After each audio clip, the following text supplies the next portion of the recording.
is an extraordinary cat in this forest. The ultimate predator, a silent and often invisible killer.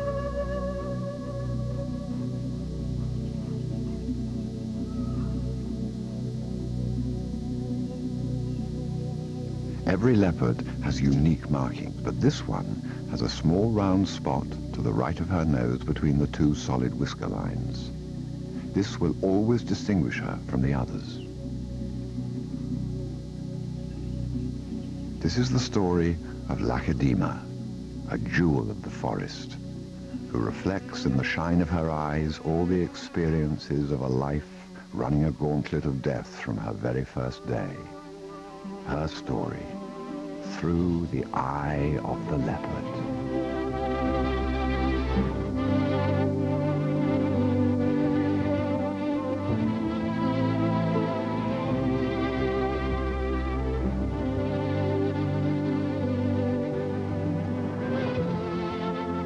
This is her place, these flooded marshlands of a place called Mombo, in Botswana's Okavango Delta. It is Africa's Garden of Eden, with fertile floodplains filled with nutrients and greenery.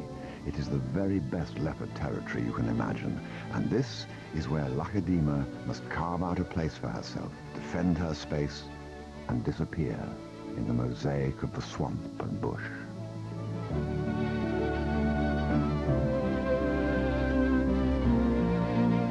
There is another leopard here, resting comfortably in the warm embrace of an ancient baobab tree. Leopards have climbed this same tree for over 500 years, generation after generation, but now this leopard is queen here.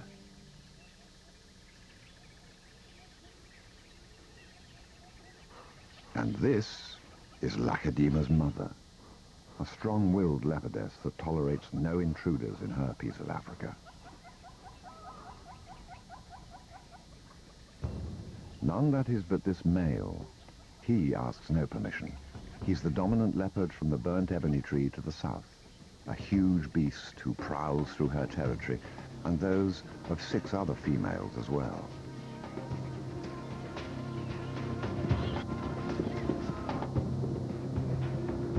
He is a scar-faced survivor, hunter of at least 36 species in his range. Few are immune from his special talents.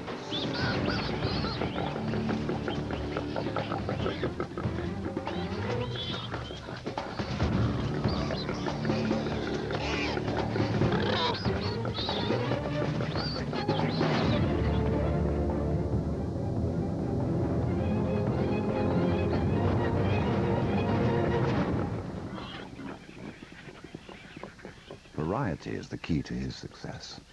Specialist hunters die when their prey dies out, but leopards simply switch to their next victim. As a result, leopards stalk the forests from the tip of Africa to the eastern edge of Asia, from coasts to mountaintops, the most prolific great cat on Earth.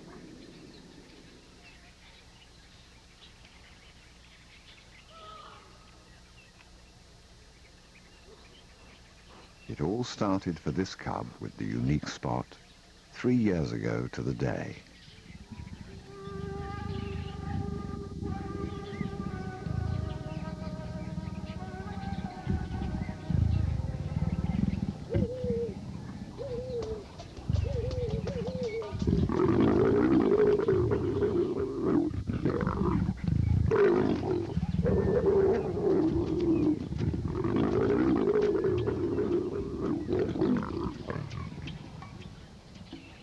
It was a passionate and explosive affair, with snarling, exposed teeth and fur flying.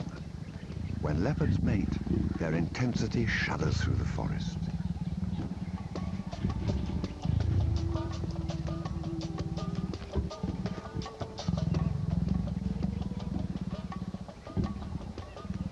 The couple shun food for a week and mate almost continuously.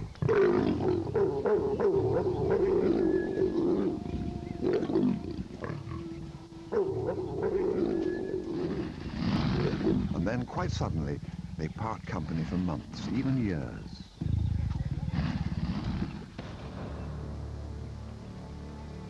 Lakedima is the local Setswana name for the lightning that rolls in at that time of the year. It means light from the sky or above. 3 months later, the new dominant male from the burnt ebony tree became a father. Lakedima was born. She first emerged into the sunlight at 8 days, senses alive, bristling with interest. Her eyes locked on something wonderful and enticing straight away. She ventured out like an explorer. From that day on, the forest would be changed. Every leopard needs to learn quickly how to climb with confidence, to master heights for hunting, and to escape danger. It takes time.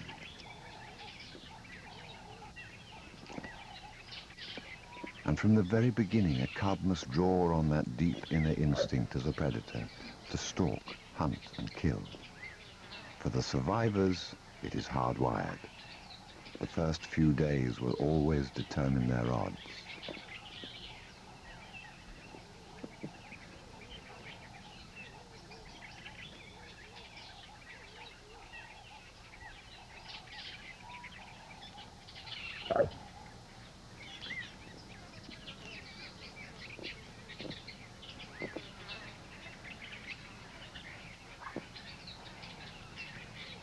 Lakedima's first attack was a good start. Her intense focus on the kill important, her inherited technique almost perfect, but she lacked something vital.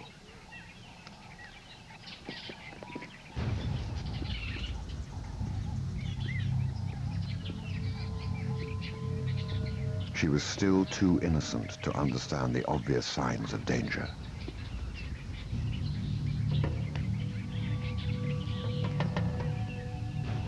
Her mother knew them intimately. They have attacked before. Twice they killed her cubs. Daily they dog her every move, waiting for yet another macabre free meal.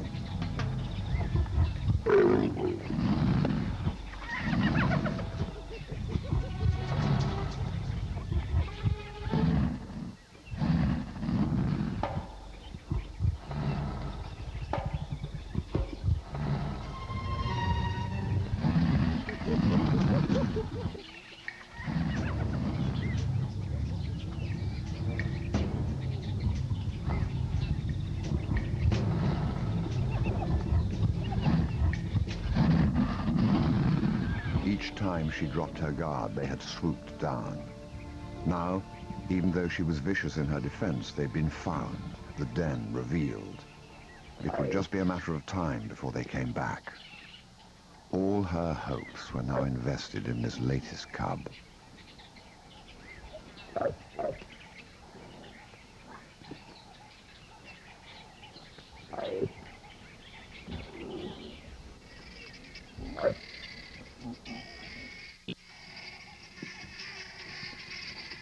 A leopard's first instinct is to hide and stay hidden. Invisibility is their best weapon and best defense. So when the news of their den rippled through the forest that day, the mother knew it was time to move on. It would be the first of many moves for the young Lakedima. Each time, the cub would go into a typical cat freeze the instant her mother's jaws clamped gently round her neck. It was her earliest instinct. To feed them both, her mother needed to hunt. To hunt, she had to leave her cub vulnerable to the things that lurk in the darkness and prey on the innocent. Already little Lakedima knew one voice in the frightening cacophony of the dawn chorus, her mother's secret message to her that she was coming home. But she heard other calls as well.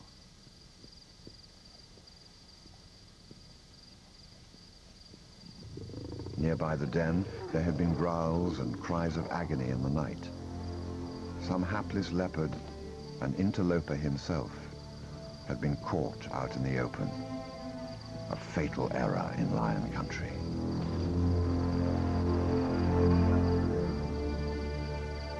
Fate had saved Lacedema. The lions on a direct route to her den were distracted by some more pressing adventure.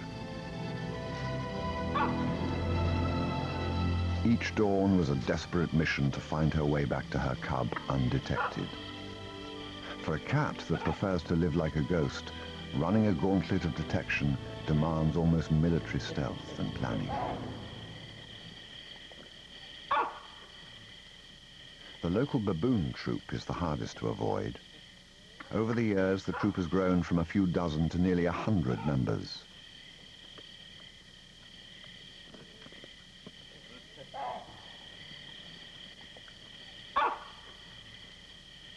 They know their local leopard and always keep a wary eye scanning the forest floor for any sign of her.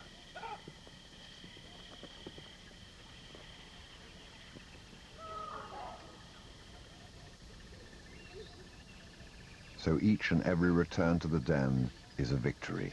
Each time that Lacedema survived another night was a success that none of the other cubs in 5 years ever achieved. Mother and daughter lived one day at a time.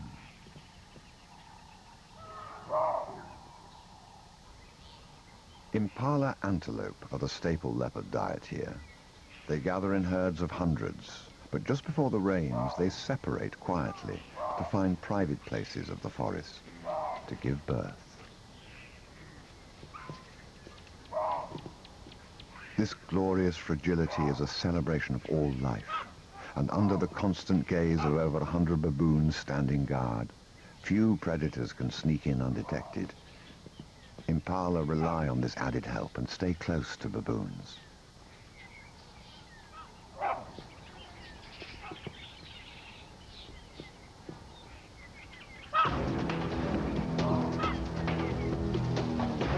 Suddenly, all the rules of the bush were turned upside down.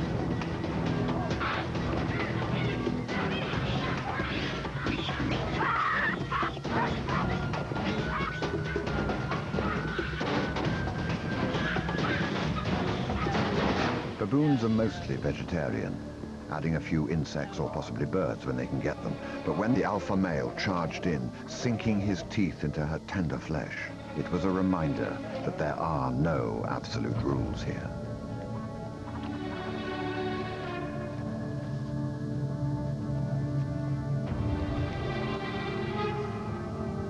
She couldn't resist.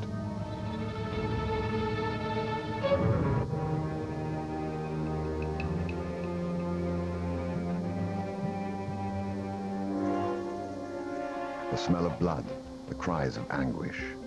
She was programmed to respond. She left her cub to feed her curiosity.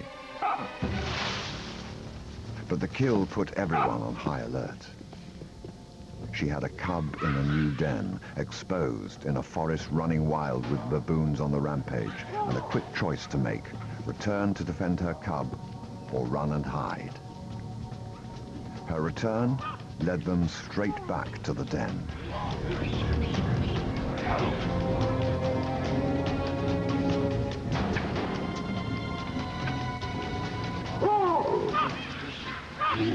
If lions are her enemies, hyenas a constant irritation, it is the baboons that are her nemesis.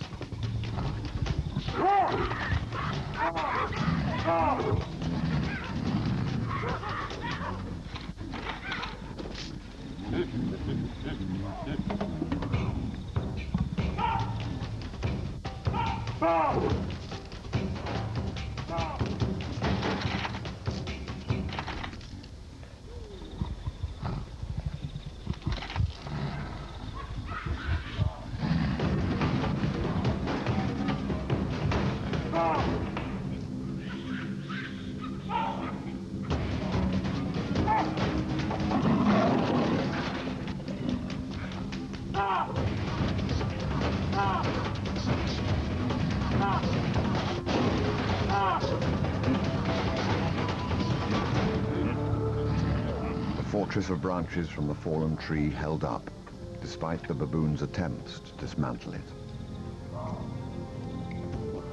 They survived this attack, but for the young, impressionable cub, the rules of engagement had been established. Baboons would be her most fearsome threat. A hasty retreat up a tree wouldn't be effective. Baboons can go anywhere leopards can, and they do. It is war between them, a battle that the marauding baboons will take up in a heartbeat.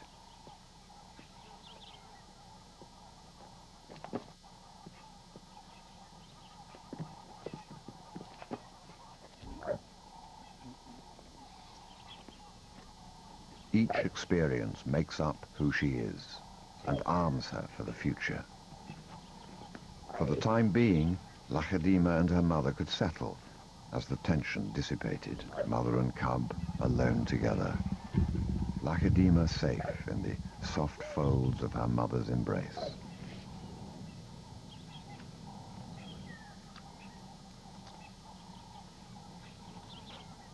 But it was only a temporary respite.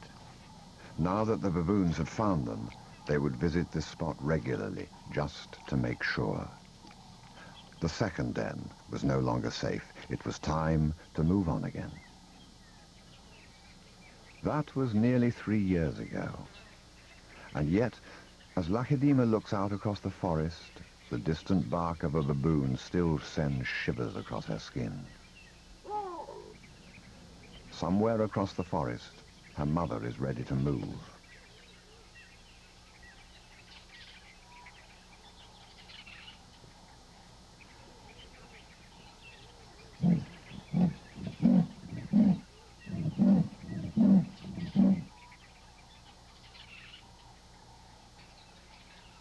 Lachadima is aware of every movement.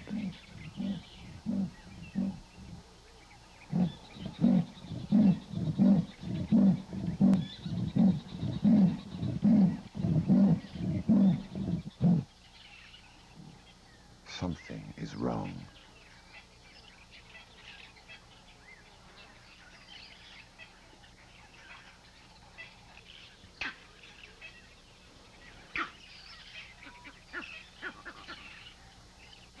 Leopards usually live under a cloak of invisibility. Her rasping calls at midday are a betrayal of her usual disguise. Even with so much distance between them, Lachadima recognizes the call, a sound that from her birth signified the protective safety of her mother. Today it is still a magnet for her. She must respond. There is a certain conduct among leopards. Approach carefully and discreetly, even if you are a friend, or you will be treated like an enemy.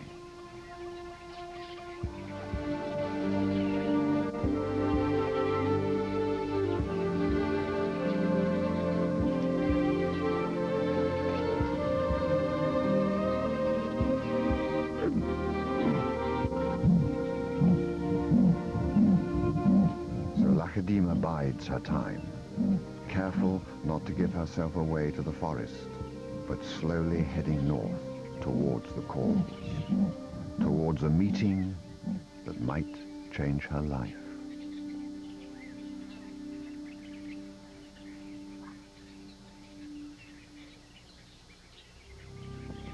She learned how to be alone very early in life.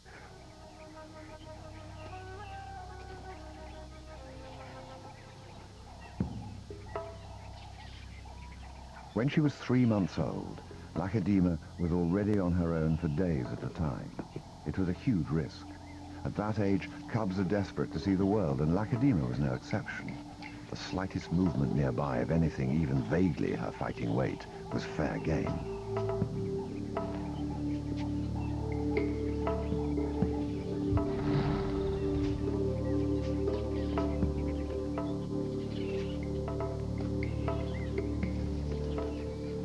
Some prey are not very accommodating. Monitor lizards are quick and dangerous, and her instincts told her to get around behind the hissing dragon. But when some thorns got behind her, her confidence was destroyed.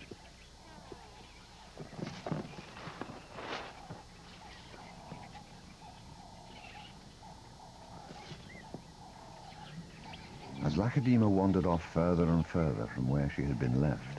She went deeper into the unknown, testing her boundaries, but exposing herself to dangers she could not even imagine.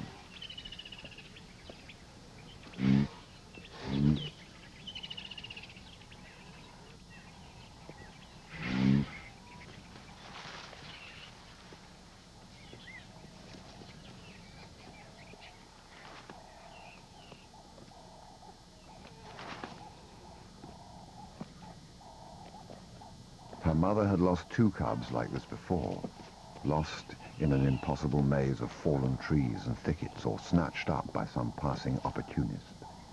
But this time alone established the style of life Lacedema would have to lead. She was learning to be independent.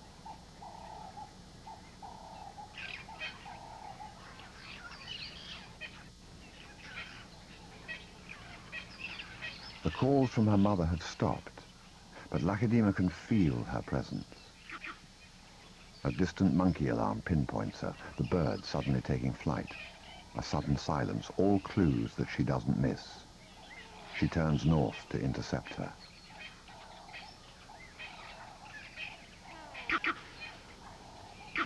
When she hears the alarm nearby, she knows it can't be her mother. The forest seems to conspire against leopards, and Lacedema is as curious as any to see what the problem is.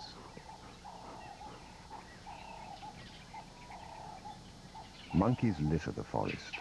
Because of the ideal feeding conditions here, each troop can virtually see their neighbors most of the time. Fights break out, and Lacedema leaves off going to meet her mother to investigate the ruckus. It's worth the distraction. Monkeys have always held a special place in her heart. Her intense interest in monkeys started when she was just a few months old, watching her mother.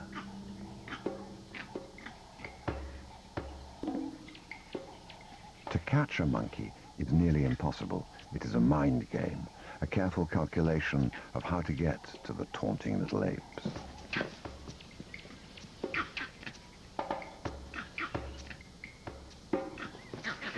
As a young, impressionable cub, Lacedema watched every move her mother made and learned. What makes it such a challenge is that these agile little apes flit lightly from tree to tree, cleverly understanding that the high branches can take their weight, but cannot support a leopard. Leopards know their limitations.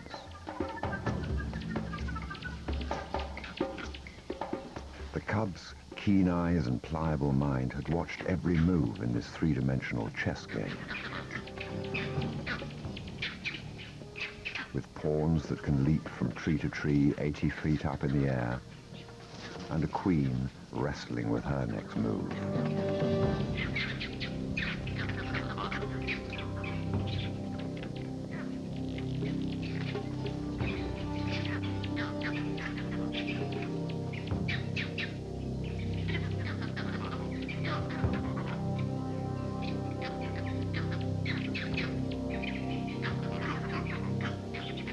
It was here, at this moment, she had understood. She was watching this queen solve the puzzle. The key to monkey hunting is to control the high ground, keep them beneath you and out of the flimsy treetops, and to hunt down. From that moment on, she knew it too. Command the high treetops, and you have your monkey.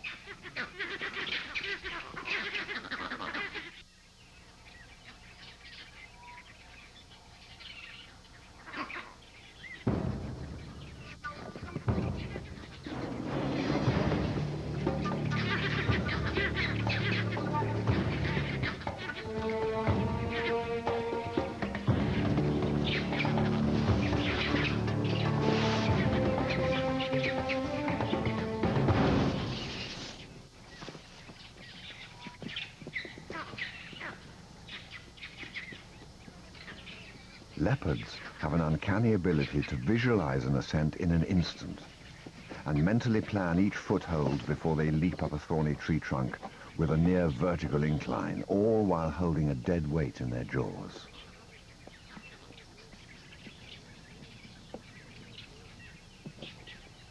Lacedeema's kill is a good one, the monkey's alpha male. It will throw the troop into disarray for weeks and make them vulnerable. But even though her meal may last a day or two, they will be even more alert now. This knowledge of how to kill and how to survive, handed down from mother to daughter, is a legacy, keeping their bloodline alive from generation to generation.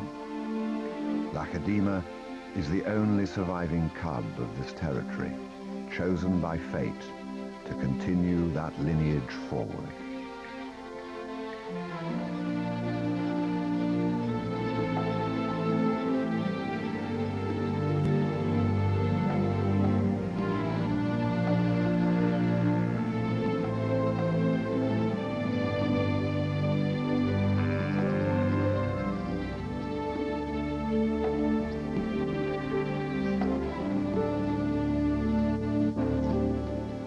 On her father's side, the burnt ebony male adds his own strong hunting skills and quiet confidence to her genetic mix.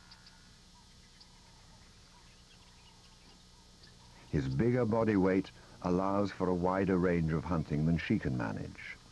But his greatest skill is his ability to clinically analyze the forest with cold calculation. The result is often surprising. When the buffalo stream in from the swamp, burnt ebony doesn't move away, but chooses a parallel course. For a leopard to hunt buffalo would be extremely rare. They're too large and much too risky to take on. But he knows what he's doing.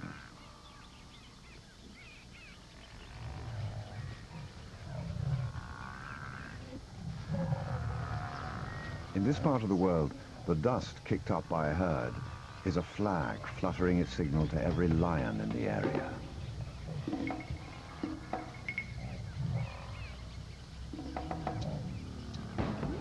Burnt ebony doesn't care, and he holds his course.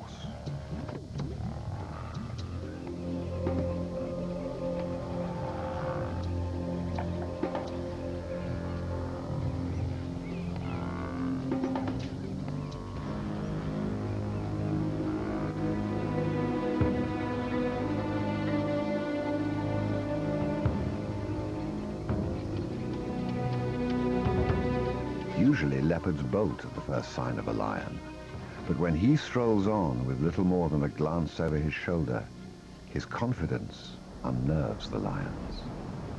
Besides, for them, the air is filled with the scent of a more exciting prey.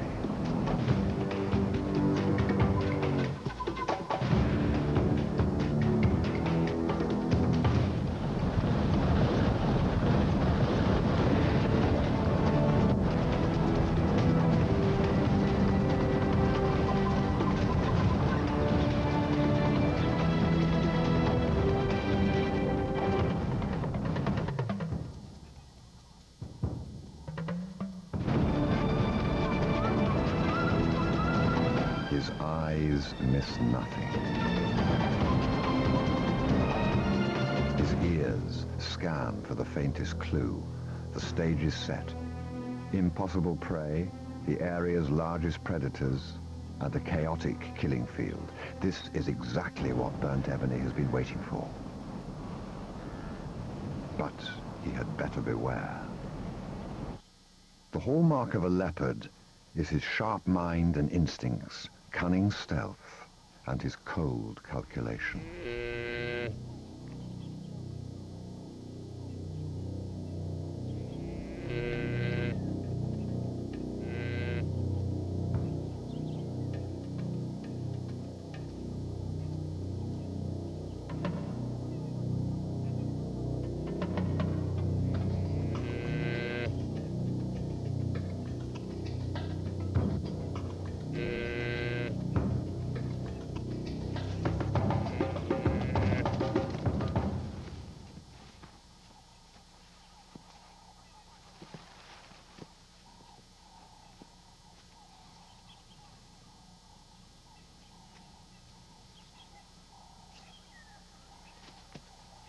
His signature is this death grip, silencing his prey in an instant. This way he can kill right under the noses of the hunting lions and within a herd of buffalo without them even knowing he is there. But most of all, he sees confusion as an advantage.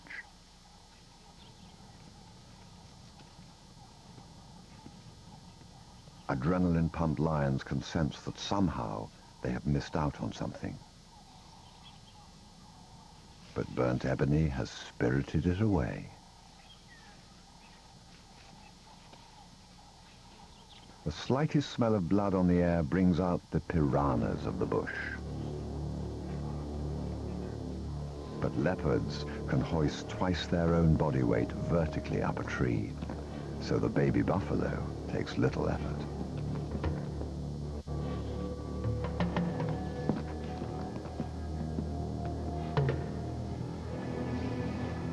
But retreat is not an option for this leopard.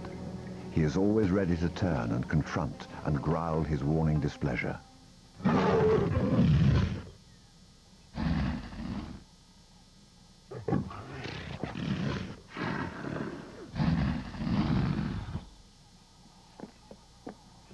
It's sometimes hard for us to appreciate that in this melee of strange-looking animals and incidental interactions, many of these creatures actually know one another intimately. The hyenas can tell him apart from other leopards.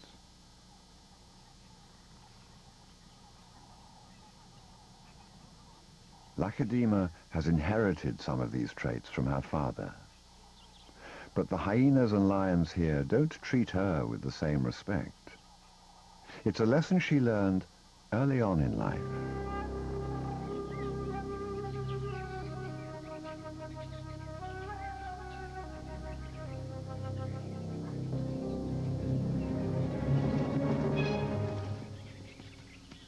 She was a 6-month-old cub then. Mother and daughter were spending all their time together. They were comfortable, perhaps even enjoying each other as they spent hours playing and hunting together. Lacedaemon was becoming more of a companion to her mother than just a cub.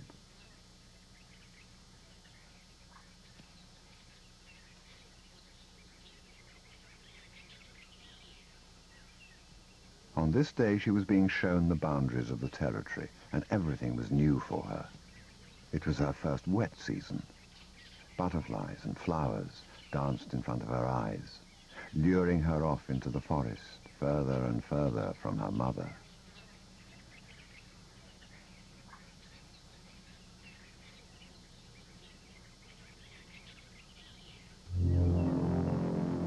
Distraction like this can mean the difference between life and death in a place bristling with other predators.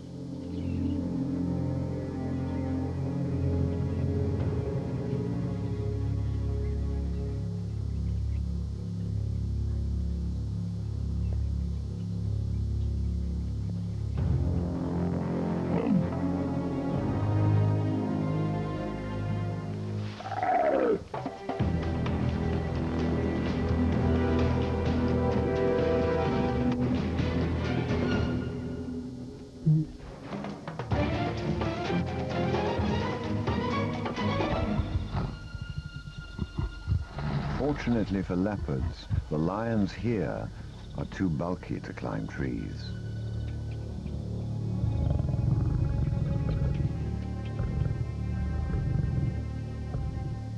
Suddenly, there were lions everywhere, young, energetic lions that don't know their limitations. They are always keen to drag another cat down and rip it to pieces. It is a dark, competitive instinct within them, and that day, they had a real chance of succeeding. But Lacedaemon has an advantage over them in tree climbing. Unlike lions, leopards have a locking wrist or ankle bone. When lions climb, their ankles slide sideways under their body weight. Even turning around is difficult, and they often end up in an undignified heap at the base of the tree. Caught in a tree with lions camped out between them, Lacedaemon's mother had no way of knowing if the growls and hisses in the distance was Lacedaemon in serious trouble or not.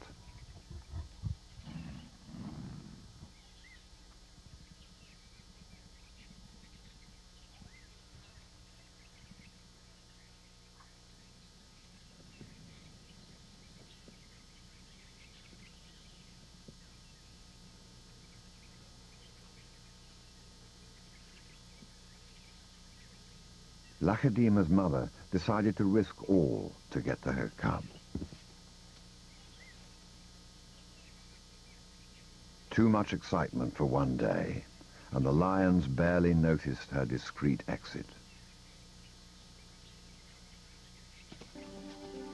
Lachadima's alert awareness of the forest has saved her.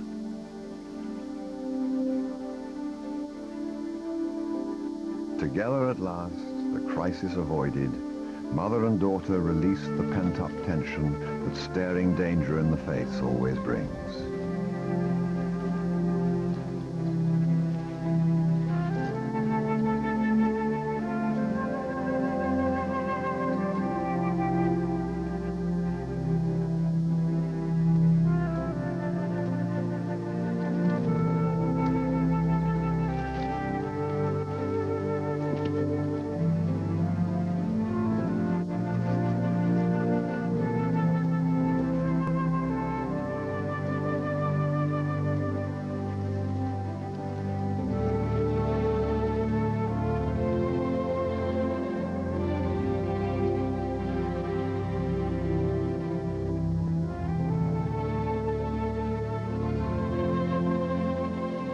Two relieved cats resumed their play, even more connected by their traumatic adventure, flying through the trees like high-wire acrobats, suspended in a world of their own, way above the dangers that lions and hyenas bring down below.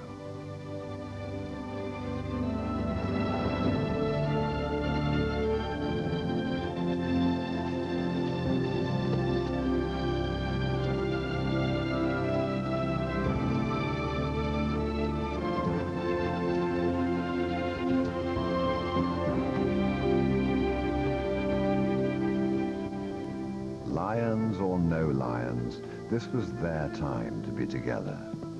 A time to share each other's elation and each other's pain, in a way that only mothers and daughters can ever know.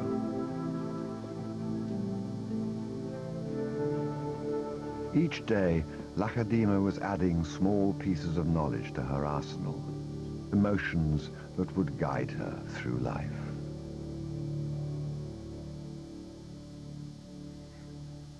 Today, this young female with a unique whisker spot is bush-wise. Lachadima knows just how to stay out of reach and one step ahead of the game, and how to express herself in no uncertain terms.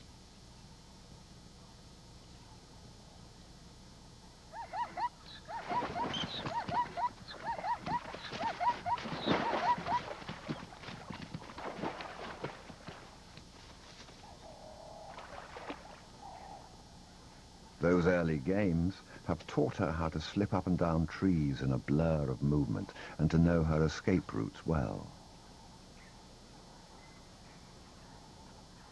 In a place like Mombo, any leopard runs the risk of walking into much larger animals. The predator scent that surrounds her brings out their aggression.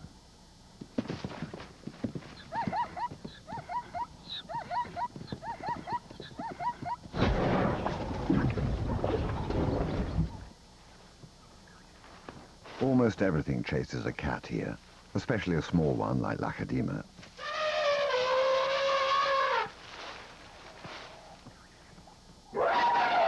To survive, she has to know her area inside out, the exact location of every tree and bush to slip behind, to hide or to duck away to safety.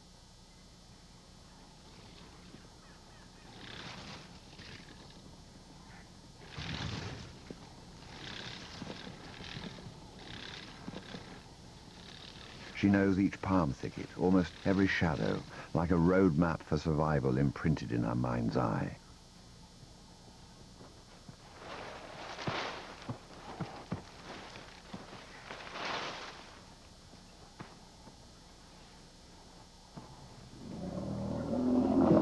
A cat that can't find that hollowed-out log to retreat to in a moment's crisis will be caught out and attacked.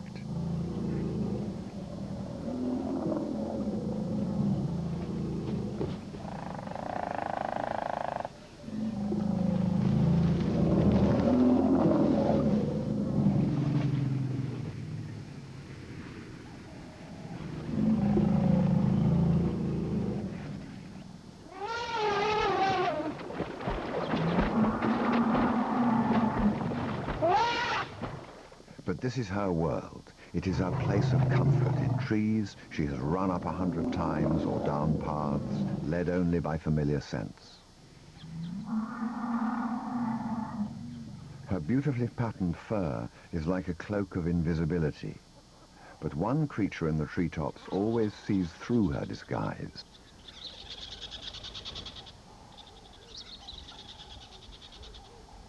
It is a constant irritation. When her eyes stray to squirrels, they know that trouble is coming their way. From her earliest days, Lacedaema's destiny would be intertwined with these screeching alarmists high up in the forest. Deep within her soul lurked a lethal killer, but at 2 weeks old, she couldn't quite get the execution right.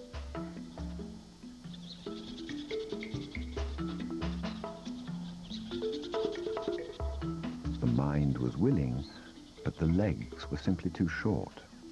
Within her, though, the quiet seeds of a supreme squirrel huntress were starting to grow.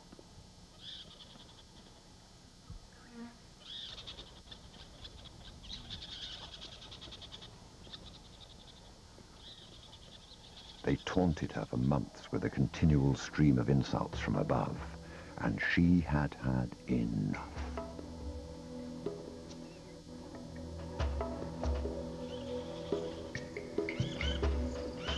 Their time had come. She was focused and ready.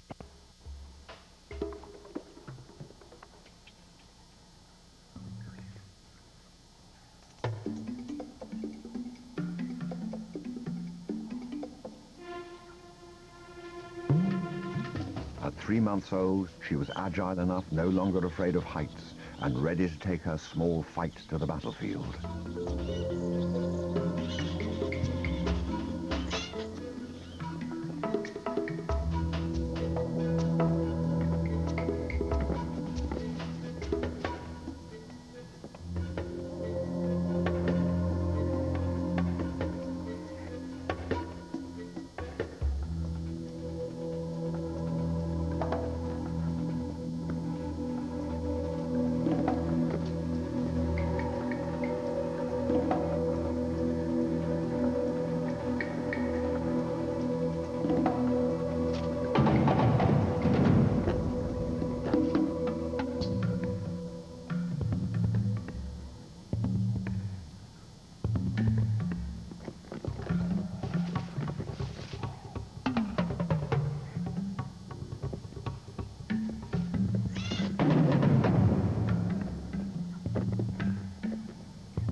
Squirrel hunting is a bit like monkey hunting, but faster.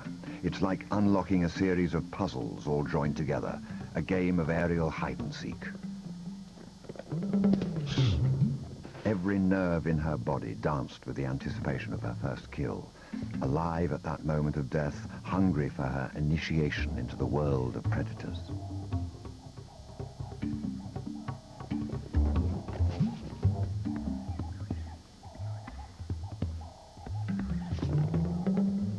But at 3 months old, Lacedaema was only nearly ready. She had the heart of a hunter, but not the balance yet.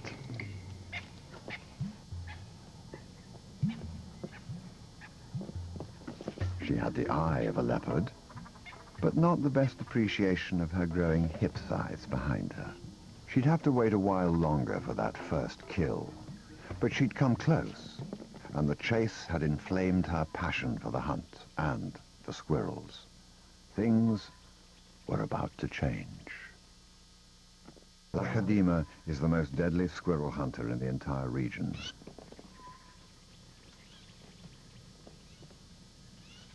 For her, this was never merely practice for larger prey. Her fascination with squirrels has gone way beyond the potential of a furry mouthful of bones. It is a battle of wills, and she has become an expert. These tiny African squirrels have been fleeing for their lives ever since she was a cub. They have almost become an obsession for her. She has figured out how to hunt them down and spares no amount of energy to get to a squirrel. Lacedaema relishes each morsel she catches.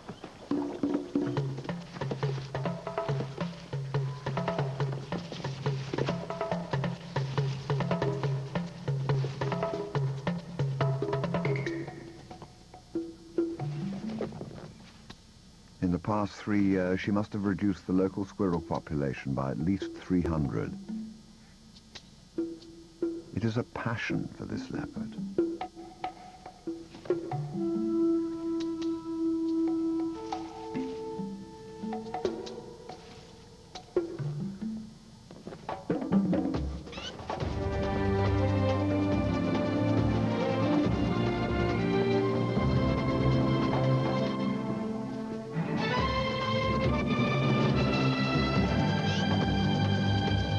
It is an intoxicating reward, but with each kill, her activity unveils her.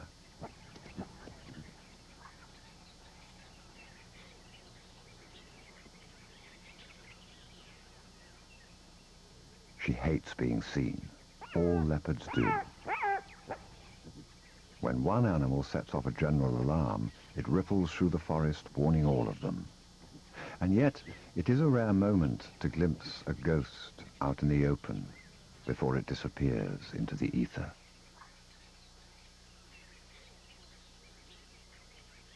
Some, like the impala here, seem fascinated by the vision. They sometimes follow, just to keep an eye on her for as long as possible. A leopard you can see is always better than one you can't. Their snorting calls add another layer to the complex network of information that all animals rely on. Lacedaema has found a different signal, a sense that, once decoded, she knows belongs to her mother. She came this way recently, but as Lacedaema inhales, the message is disturbing. She senses something new within her mother, a change, and a change she may not like.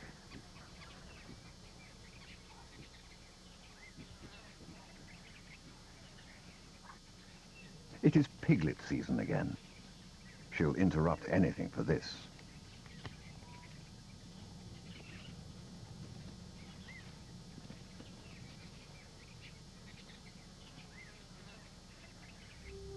Two years ago, she was introduced to the delights of the pig season for the first time while watching her mother. A leopard her mother's size will stay well clear of the big sows. They're aggressive and solidly built. The deep holes in the sand are where the real little treasures are buried. It's not as easy as it looks. If the mothers return, the leopard is in a very vulnerable position.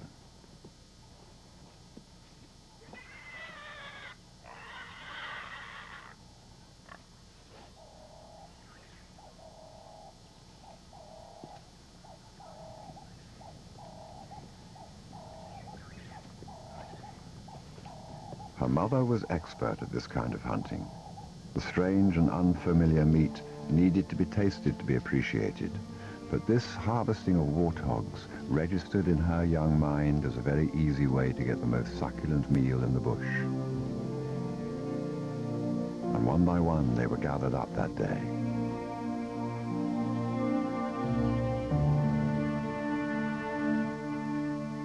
Lacedaema would have to wait nearly 3 years before she could try it for herself.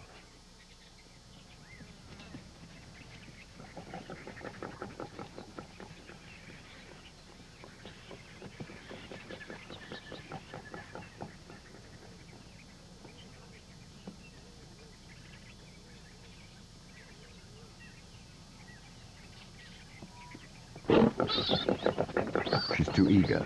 The old sow is too quick.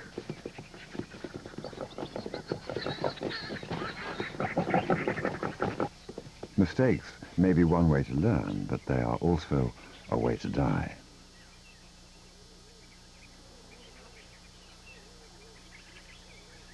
The furtive dash for the safety of the den is what she'd been waiting for. Now she is back in the game, in a realm she remembers, hole hunting. But with the big pigs around, who knows for sure what exactly is down the hole?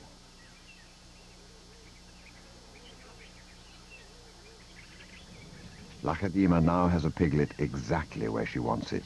She knows it, he knows it. Now it's just a matter of time. And she adds her own variation on the theme of hole hunting. In time, somebody's nerve will break.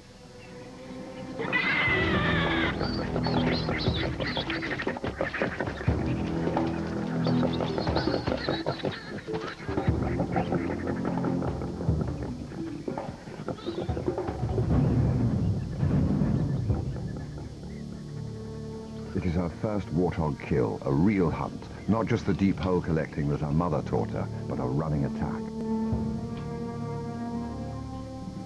Far at the back, she swiftly uses that internal roadmap to escape effectively.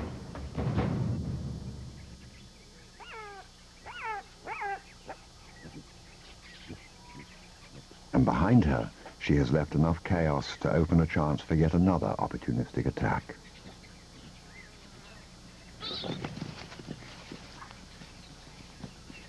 Technically, this is her piglet as well, but Lakedima has to simply watch the injustice and be content with what she has.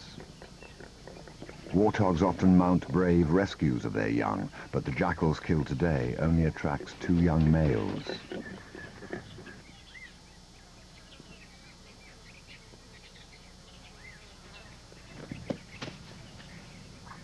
Their interest may be less heroic than sinister. Warthogs do eat meat sometimes, even injured or dead piglets.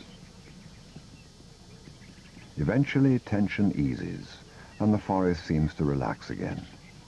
It's been another first for Lakedima on her journey from adolescent to adult leopardess. More and more, she's gaining control of her surroundings, perhaps even learning skills beyond squirrel hunting. And in a moment of elation, she erupts into play. The reaction of a young predator still suspended in time somewhere between killer and cub.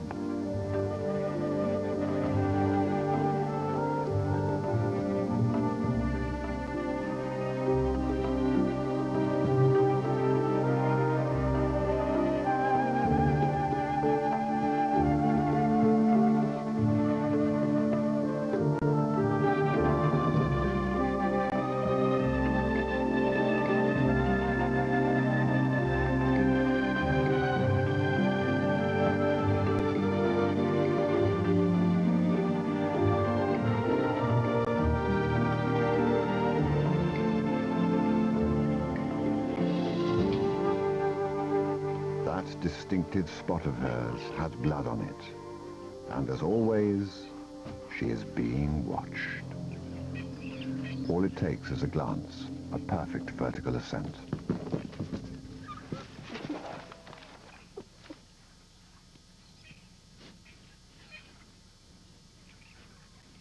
There are seldom private moments for Lakedima. Hyenas follow her around all the time, just in case an opportunity for a free meal arises. The swirling pre-storm breeze, carrying the scent of fresh blood, gave her away this time. The violent tropical rain, so typical of this season, will wash away the old scents and clear the air.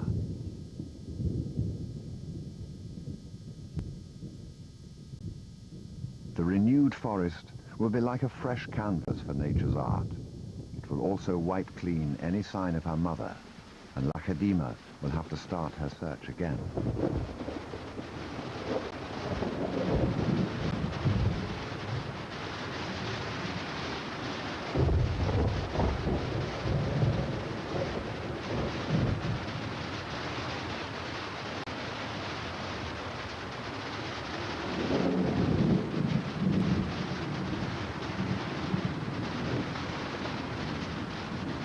If the rain persists, her hunting will be more difficult. If she can't hunt, she doesn't have a family to hunt for her. In bad weather, there is no one else to lean on, no warm kin to shelter with against the outside world. For leopards, the stakes are always high.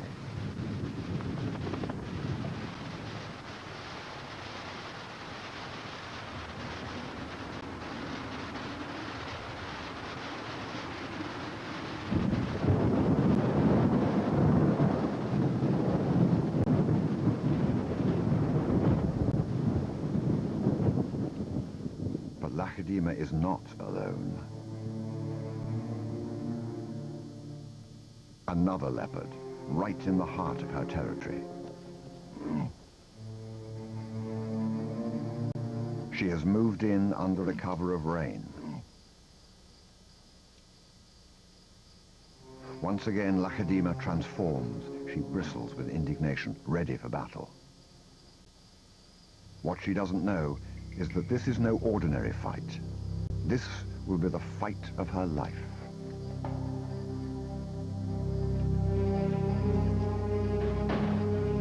In her territory, Lakedima has surprise and aggression on her side, but she is small. She must use every advantage against the older cat she is about to take on. She needs to make herself appear larger.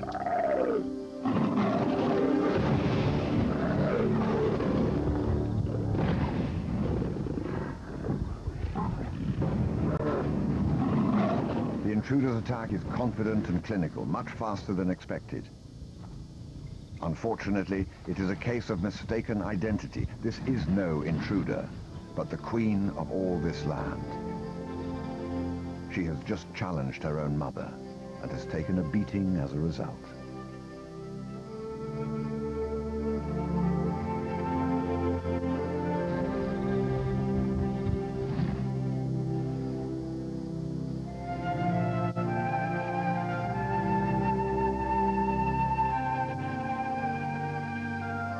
Her mother's rage is obvious, even to the hyenas that are shadowing the leopards more and more each day.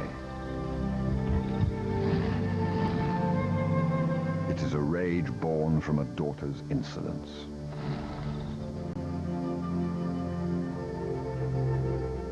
Lakedima's error of judgment can be blamed on the rain, but this conflict has been brewing for a long time. Two females sharing a territory is a formula for disaster. They are now locked in a terrible and terrifying relationship.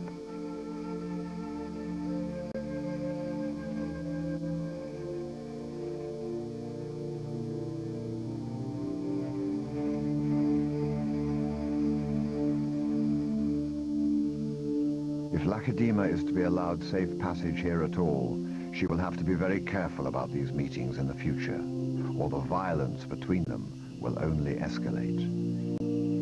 But how could the bond between them have unraveled so badly? It all started a year and a half ago. Lakedima was not yet 2 years old. She was feeling more confident each day, surviving quite well on squirrels between meals that her mother provided. But she was still totally dependent on her mother.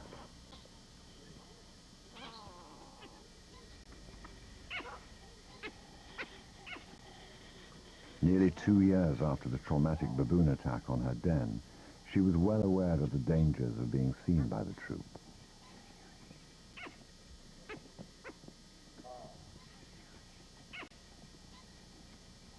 She'd had to retreat just too often.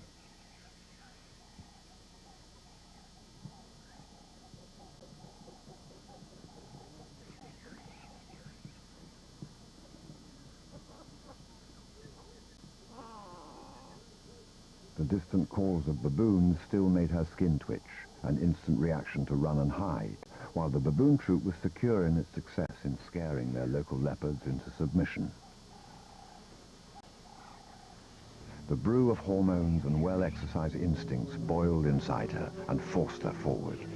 Although they told her to run, something else urged her to go closer and learn more about her adversaries. The alpha male is always the biggest threat. His forward-looking eyes scan in 3 dimensions. Apes have evolved stereoscopic vision to be able to accurately judge distance and detail for leaping through the trees, but this also makes them better at combing the bushes with quick, darting eyes.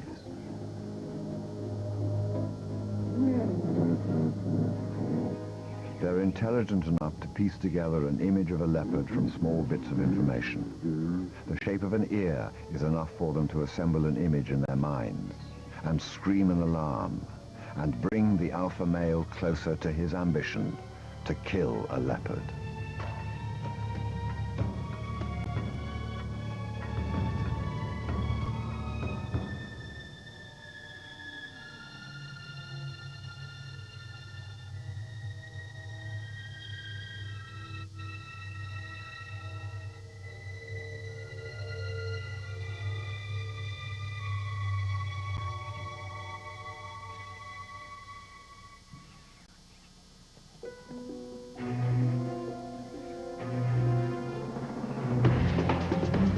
was madness, a wild and reckless risk.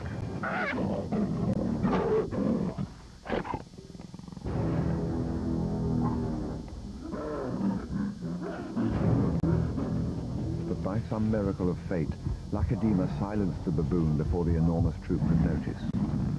In that instant, Lacedaemon, the curious cub, made one of her many transformations.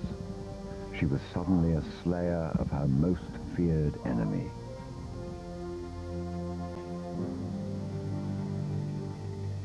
Quite suddenly, this already momentous kill took an amazing twist. Something moved in the dead baboon's fur. A day-old newborn. It took a moment for Lacedaemon to notice.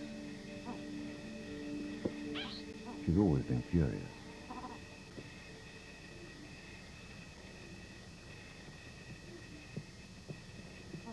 But instead of a swift bite to the neck, Lacedaemon stopped, then lay down with the baboon. She didn't know how to react.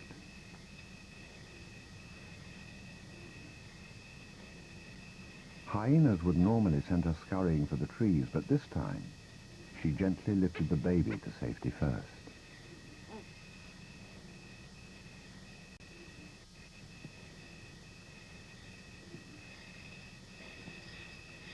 Only then did she return to confront the hyena.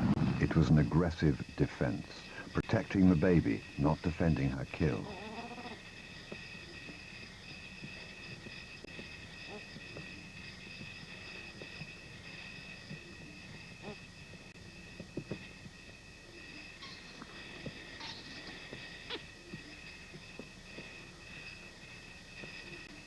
Lacedaemon's eyes never left the baby for hours, and strangely, this newborn started following her everywhere, reaching out to her, most likely imprinting on his new surrogate mother.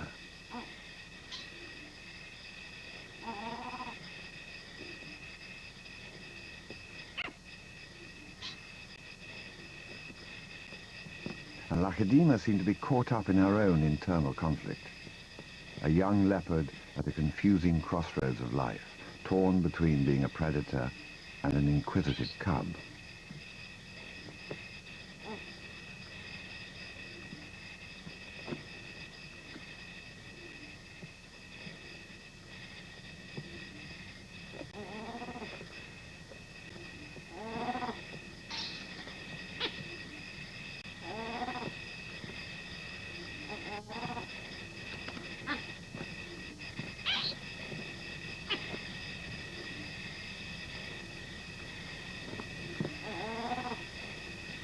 Perhaps something more maternal and compassionate started to grow within her at that moment.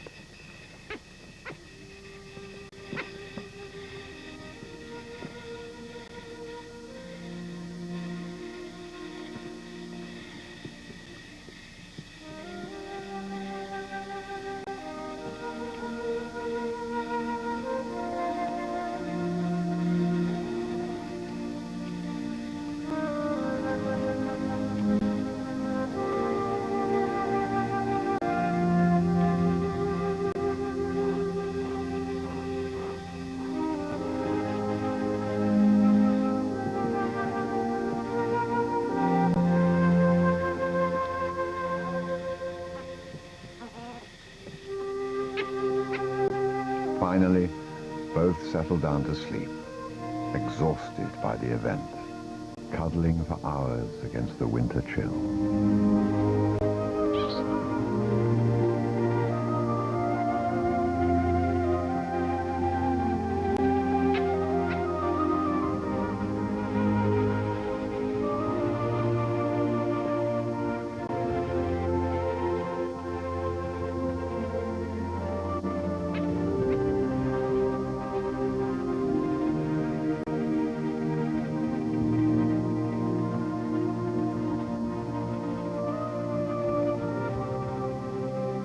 It was the cold that finally made the baby baboon go quiet, and Lacedaemon left the body to feed on the mother. But for a moment, the night had been filled with strangeness. Africa is so good at divulging little secrets, just when we think that we know it all so well. There are many myths and legends dancing around these ancient forests, where the owls call your name and the distant hippos speak to the gods. Another layer of mystery was added. The night the leopard lay down with the baboon.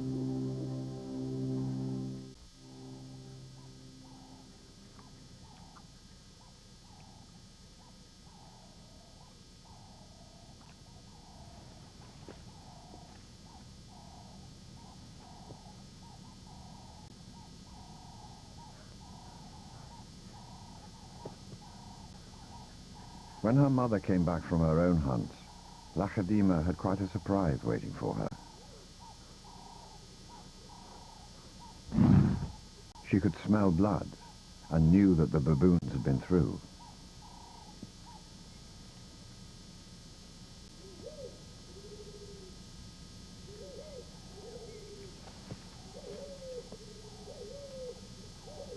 Greetings between them then were always an explosion of playful rough and tumble, but this time, when her mother darted up the tree to the source of the blood, Lachadima's reaction was a shock to her.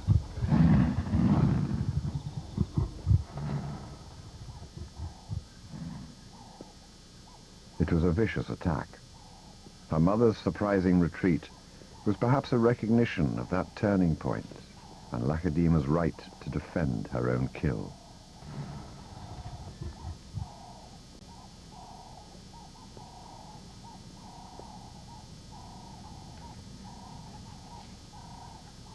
If it had all ended there, perhaps it would have been all right. But they were back, combing the forest for their lost companion and her new baby. Despite her success, Lachadima knew she'd have to give ground. The nightmarish attacks by baboons were still imprinted on her memory.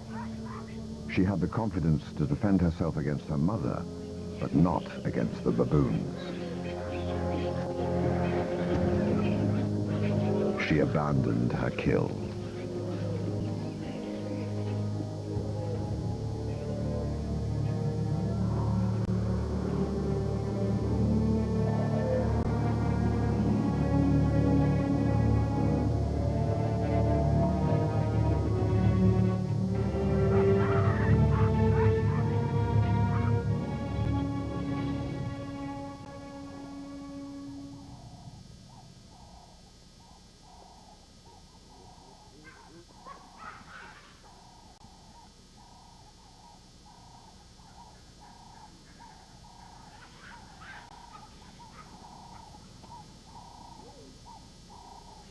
Her mother immediately knew what to do.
Lachadima was a cub again, listening for those familiar sounds she depended on.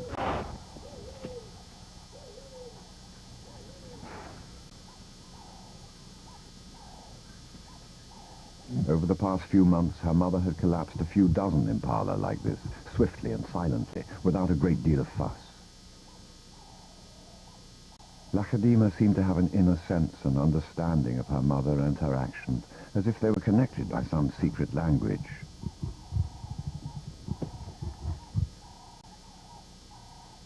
She seemed to know that her lost meal had been replaced for her.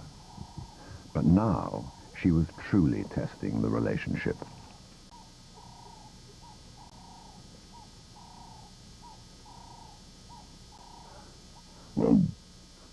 Flipping back from the aggressive adult behavior to the submissive cub signals was Lachadima's only defense against being cast away and left behind. She could smell the impala on her mother and knew that there was a stash of fresh food ahead.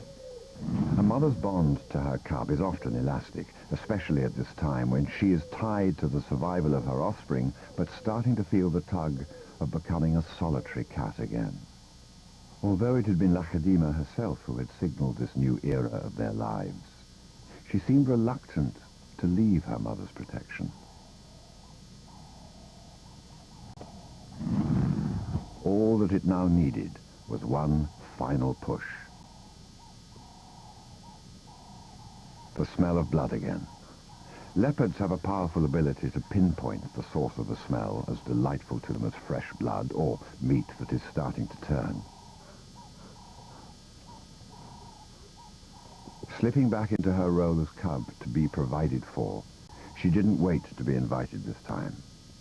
She didn't know that the rules had changed, that she had changed the rules. The usual suspects were not far off, driven to excitement by the dripping blood, just a leap away from stealing an advantage.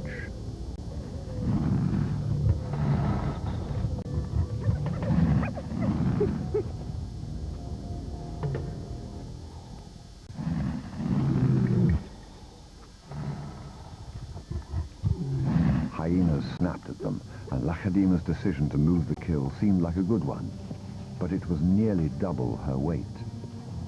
Uncooperative limbs snagging everywhere.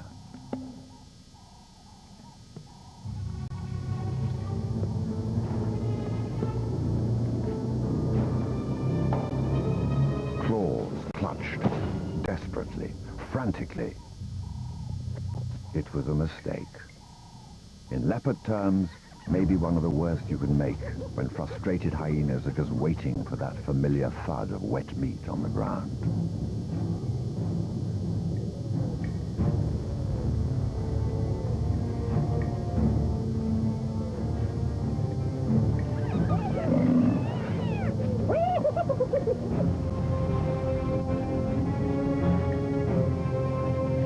Even a pride of lions will think twice about mounting a counterattack against frenzied hyenas. But Lachadima wasn't ready to accept defeat. Perhaps she realized that it was her fault. The low growls from her mother behind her may have spurred her on even more.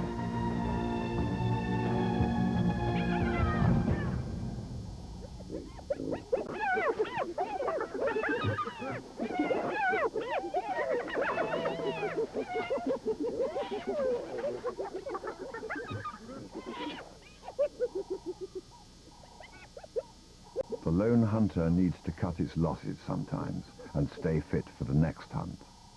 Lachadima hadn't quite grasped that yet.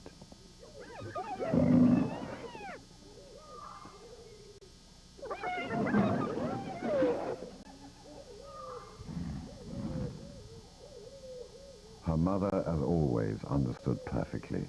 It was over. But her stiff-legged walk showed her anger. Her hisses rose to a constant growl, like a growing storm.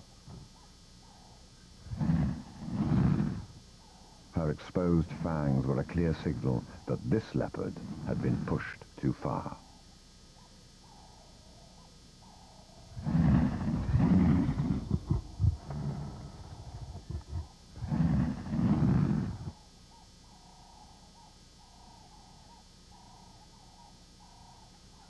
Now her display focused on the root of the problem, her own confused cub, Lachadima. She spat her fury at her daughter, as if she were a lifelong enemy and hated rival.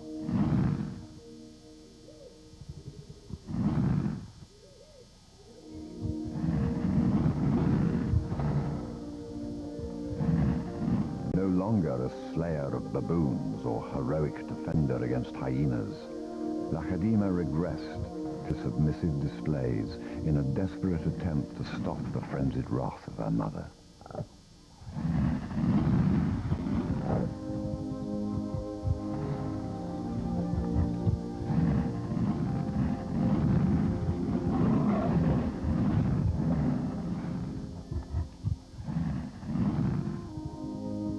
It was an intense moment, so defining a shift that from then on, Lachadima would no longer be her mother's cub.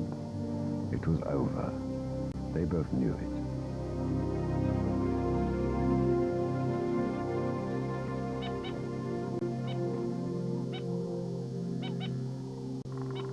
From that moment on, she was condemned to the natural, solitary life of an adult leopard, even though it was premature for the little Lachadima. How she would survive the future would be up to her, and her alone.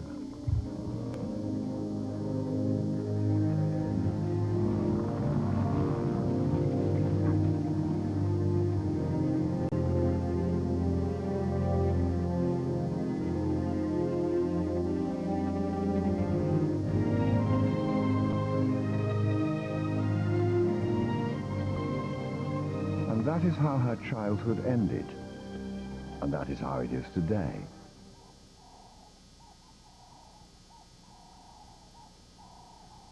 As if sensing her vulnerability, there is already an intruder.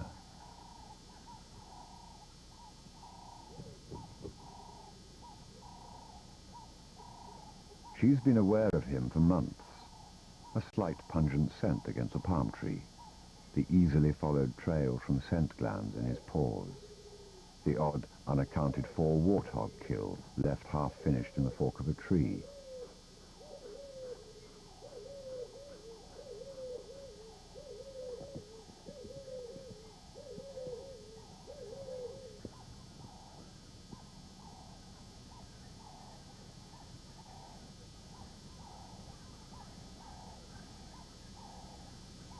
Leopards have a way of molding into the curves of a tree in total comfort.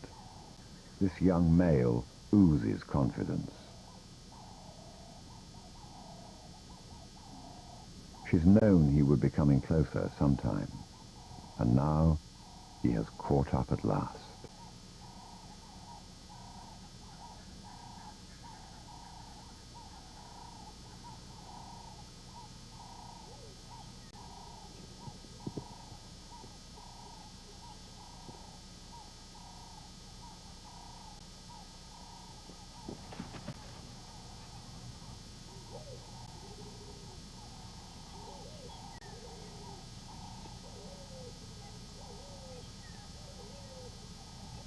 But his approach is not aggressive.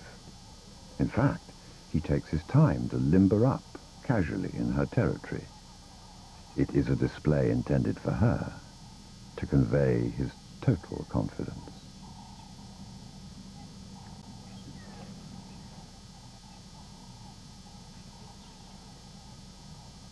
It's a mistake, of course.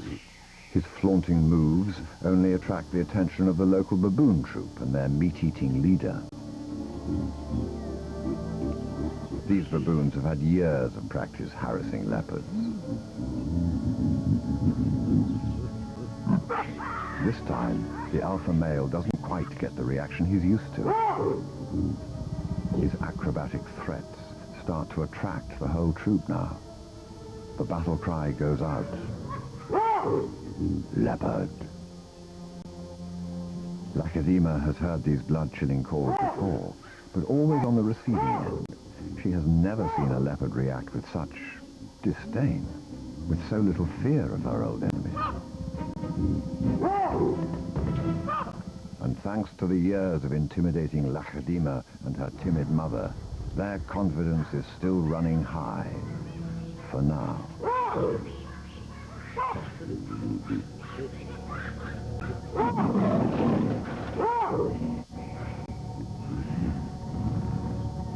Even females and young try their hand at flushing the leopard, but they are met with an unflinching stare from behind ready teeth and a balled-up energy ready to strike.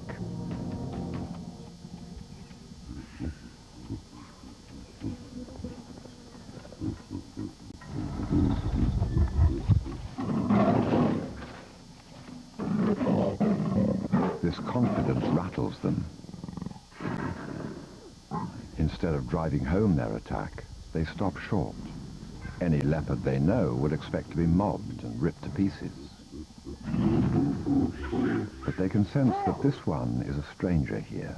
There is something unknown and different about his not too veiled threats.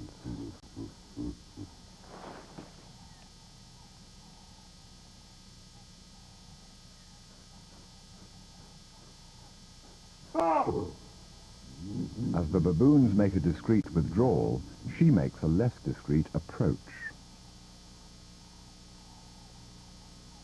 It's time to find out about this large, dark-skinned male. Her soft sneezing and coughing is a gentle communication, a tentative introduction, and a test to see if he is friend or foe.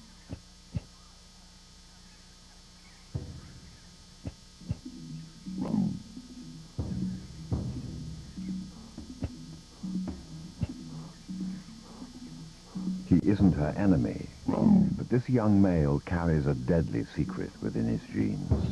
This is Burnt Ebony's son, her unknown half-brother, and this is their first meeting.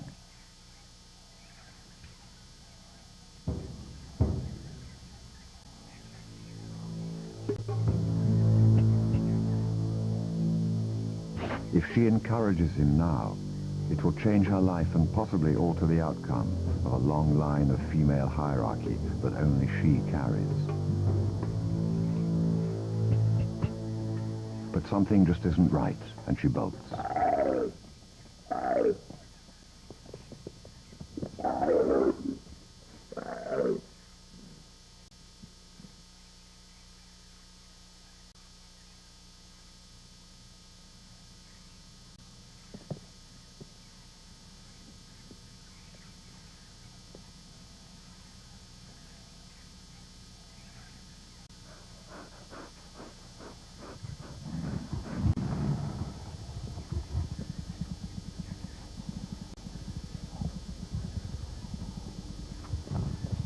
Time is her best defense. At Mombo, males wander 40 miles or more across a dozen female territories. The scale and space is in itself a safeguard against incest. Perhaps, by the time she is ready for a mate, he will be long gone in search of conquests afar.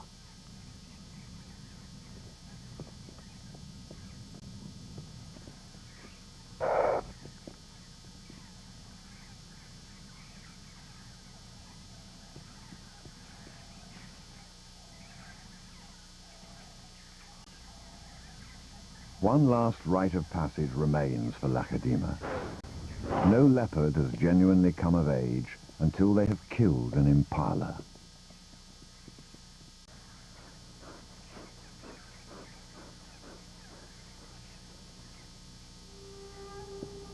From the beginning, her mother was an excellent huntress and a good teacher. When Lakedima was just 4 months old, her mother was already passing on that legacy. Even then, for this step-by-step hunting education, impala was the prey of choice.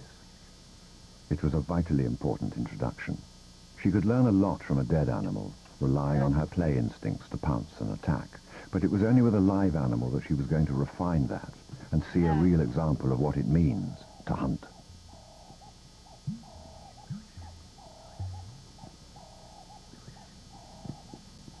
She had a diligent tutor. This would cement the foundations of all her hunting skills, and she tasted the slightly tangy fragrance of fresh impala in her mouth for the first time. The cub was still much too enthralled with the newness of it all, but something within her was starting to reveal itself.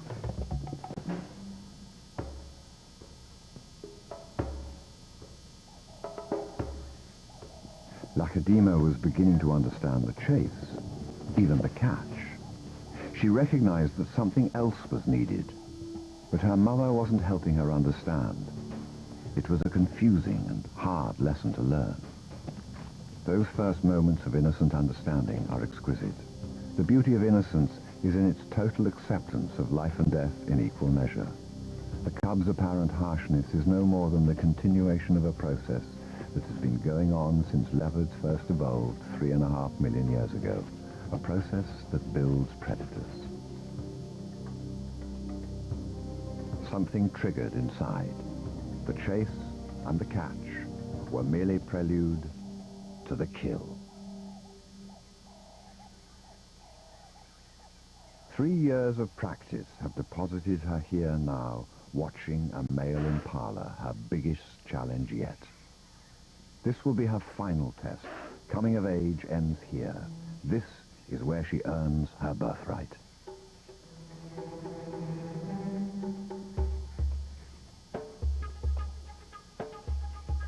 Eyes like honey, but with lethal intent. Teeth honed for the kill. She is as supple as silk.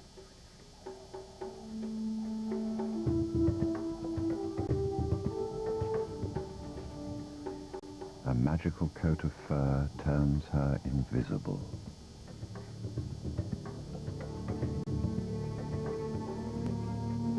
Soft pads cushion her movement as she floats closer to her prey.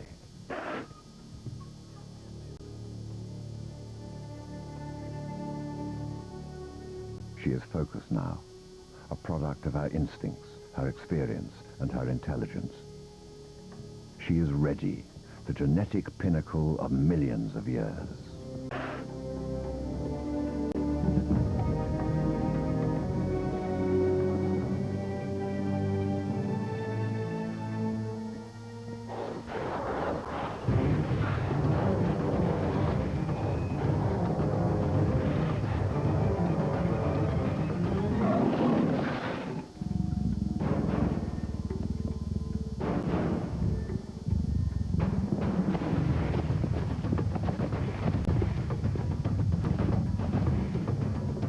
She has done it.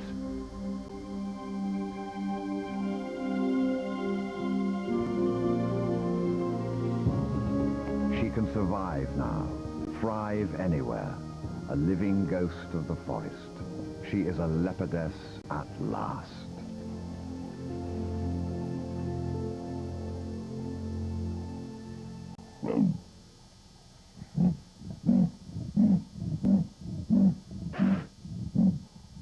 Her mother again, haunting the forest with her calls. It is not over. Lacedema has to approach. Even though she knows it is dangerous, she must confront her mother now. She must either mend the rift or fight her own mother for space. If she's forced to leave, she will be cast adrift in a sea of unfamiliarity to find her own territory. But as the only cub of her mother, her legacy is to stay.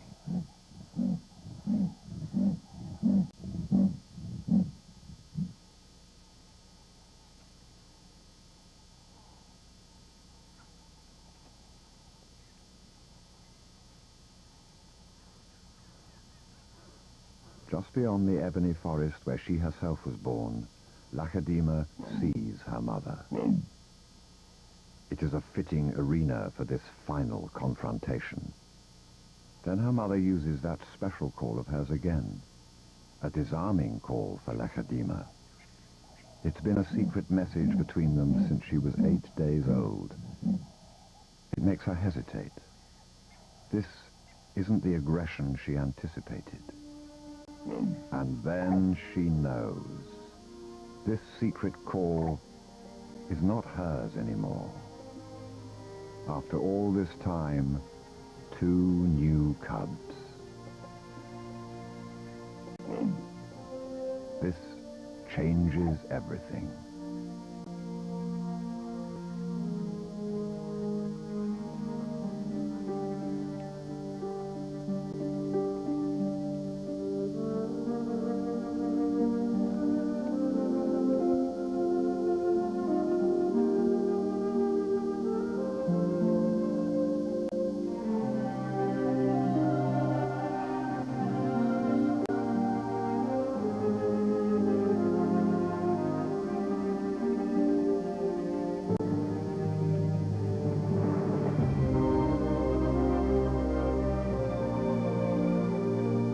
sees her one-grown cub in the distance while nursing her new legacy. There is no animosity in her eyes, just silent acceptance of that cycle having been completed. La Khadima is no longer the inheritor. There are others more important to her mother now. Perhaps it's time for La Khadima to move away. Finally time to create her own legacy.